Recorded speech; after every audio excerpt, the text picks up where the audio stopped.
Hey guys, welcome to another Two Pats Tech video. Today we're going to be talking about the HP Sprocket and the Instant Mini LiPlay. Now the reason why I'm comparing these two is that even though that one's just a printer, this camera effectively can act as a printer as well when you connect it to a phone. Now both devices connect via Bluetooth, which actually makes it a lot easier to connect to your phone. You're not having to fiddle around with Wi-Fi connectivity and pairing and stuff like that. Once you pair it the one time with your smartphone, then it's all good. Alright, so I'd like to compare some image samples and have a look at print quality and some other things. So first off, what kind of paper do these devices use? So the HP Sprocket uses zinc paper. So that's this guy here, and it's literally thermal sensitive pieces of paper. So the package is very small and there's not a lot of extra stuff that you need to do. Like there's no, once you open the packet, it's literally just the paper and that blue calibration sheet. So it's very easy to carry a whole bunch of these, and you get 10 in each pack. So I think the only thing you have to worry about is making sure that it's not in a hot area when you're storing it. So that's the HP Sprocket's paper. Now the Instax Mini LiPlay uses film, and so I'm not gonna show you a cartridge that's full because I always like to keep them in the foil because they are film, which means that they're light sensitive. So this is what a cartridge looks like. Ooh, it's having trouble focusing there. And as you can see, maybe, it's actually got quite a bit of bulk. So this is the black sheet that protects the film before you put it into the printer, and then when you put the cartridge in for the first time, this black sheet comes out and all your film is exposed in there, and there's a face.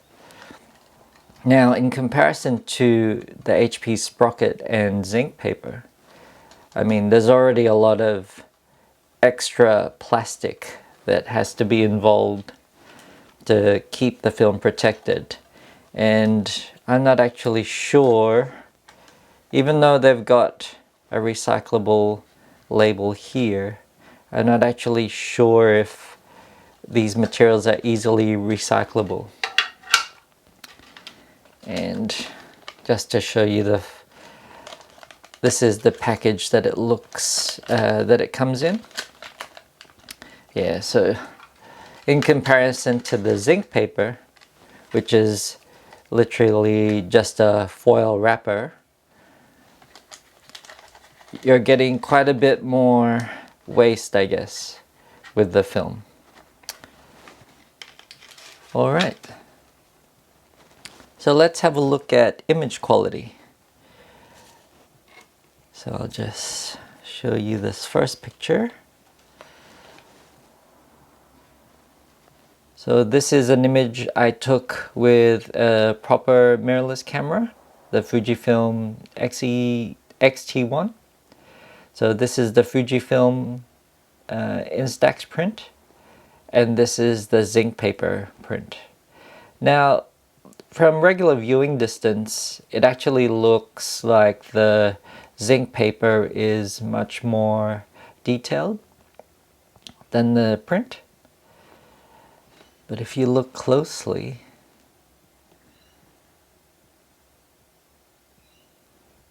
you start to see sort of artifacting and sort of I guess stuff that makes the print look a lot more digital. Whereas in comparison, if you look at the Fujifilm film print,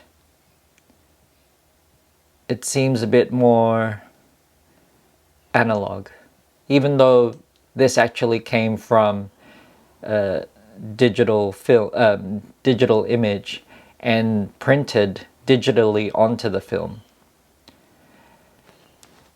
What you'll notice as well is in terms of color temperature, I find that the zinc in this instance rendered the image a bit warmer, whereas the Fujifilm Instax print tends to print a bit cooler. But otherwise, like I said, in regular viewing distances, they both look pretty good. In terms of detail, I'd probably give the edge to the zinc paper. But in terms of look and feel, I'd probably give it to the Instax. So let's look at another image.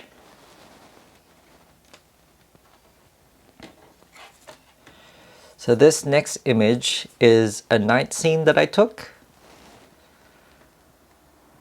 Let's see if we could have that show up. So in these two images, I actually find that the zinc image is a lot truer to the image that I actually took. There's a bit of blue in the sky, which is what I can see in the digital image, and there's a lot more detail in the buildings and in the light trails and in the trees and in the buildings in the background, whereas in the Instax print, what's happened is the sky has pretty much become black, and a lot of the detail is lost in the shadows because for whatever reason I think the film can't really do very fine gradations in the shadows, so it tends to just crush them. So in terms of the two images, I find that in terms of detail, again, the zinc image is better. Like, you still do get that artifacting where the print is trying to mix colors to get you an image that's closer to what's in the digital file. But again, from regular viewing distances, I think it looks pretty good. Whereas with the Instax print, it's crushed a lot of the shadow detail.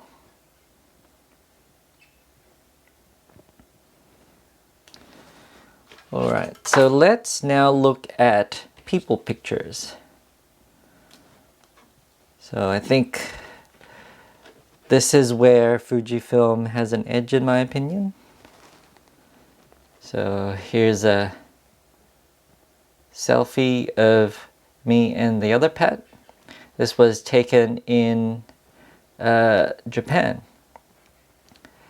So maybe you can tell just by looking at both images side by side that it looks like I've got lots of red splotches on my face in the Instax image, and Pat's face looks very pink and blotchy as well. In comparison, the zinc image, the Instax image seems to have a better rendering of skin tones. I mean, it's, in terms of color temperature, it's a bit cooler. I think that's based on personal opinion, but I actually like the cooler image. But I think this is where the Instax actually does really well. It might not have the level of detail, like I know some of the facial hair is lost, but I think it renders skin tones quite well. And I think it's a bit smoother overall in terms of rendering skin tones. So ignoring the color temperature here, which is a lot more warm than it was in the original image, yeah, we could just see lots of artifacting. I think part of the reason is that the HP Sprocket app tends to do a bit of sharpening as well before it passes it through to the printer. So from far away it looks quite detailed because of that sharpening, but unfortunately it does not do well with skin tones as a result, and even light beige tones in the background there.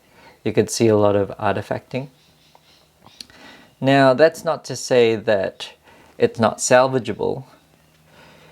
Now what I've done to try and get the zinc image a bit closer to the Fuji image is, knowing that the HP Sprocket apps tends to do a bit of sharpening, what I've gone and done is edited the image in Snapseed first and applied a sort of portrait glow filter on top of the image before sending it over to the HP Sprocket app.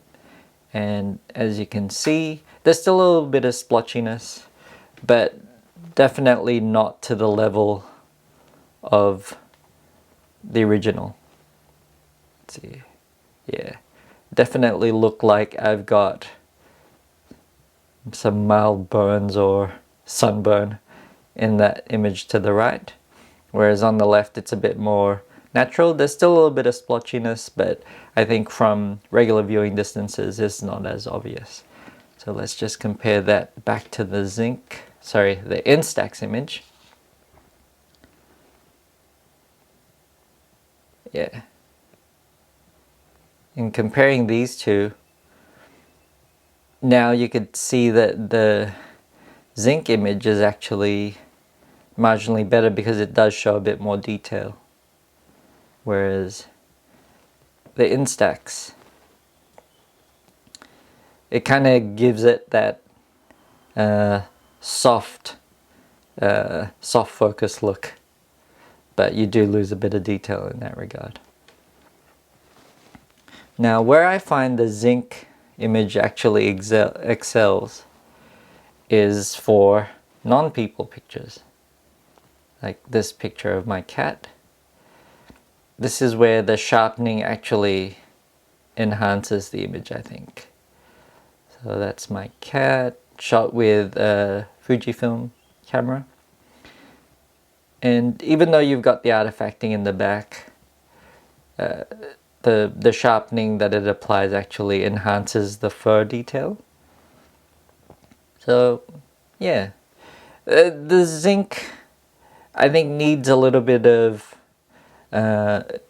blurring before you send images to it, whereas I think with the Fujifilm I'm going to try and apply a bit more sharpening to the image before I send it through for printing, to see if we could get a bit more detail on the film image.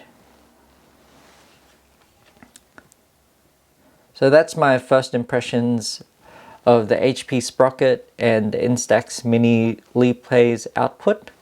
I'll discuss the benefits and disadvantages in terms of the two devices in another video, but let me know if there are any questions you'd like to ask, and otherwise we'll see you in the next video.